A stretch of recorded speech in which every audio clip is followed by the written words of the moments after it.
I purchased this Shark Hoover. I've been using it without any issues so far. I'll just show you how you clean it. You need to do this over a bin or something.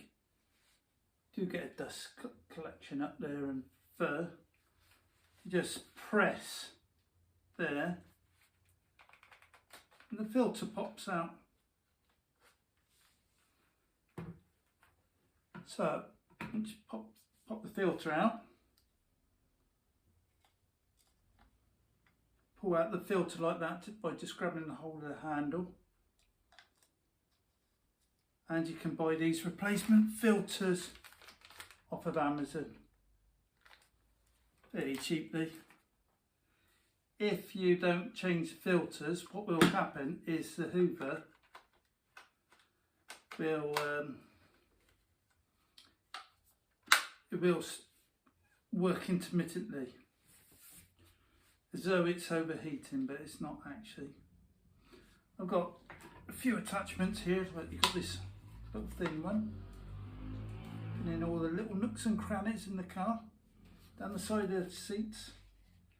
That's handy for going around the corners on the carpet. It's also handy for tickling grandchildren and people like that. Yeah, so that's handy for tickling grandchildren and doing stuff like that. You've got this other attachment. I'm not sure what you would use this for, but they've given it to you anyway. Suppose you could use it on a carpet like this one. I'll show you in a minute.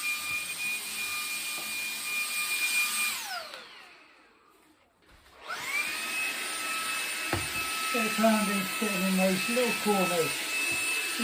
I do find it gets to pile up. And they go to a dog here, look.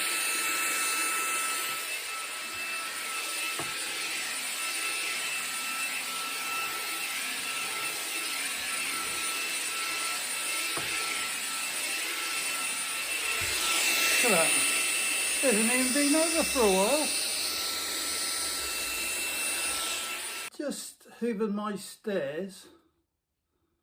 You may not be able to see that, but it's about quarter full.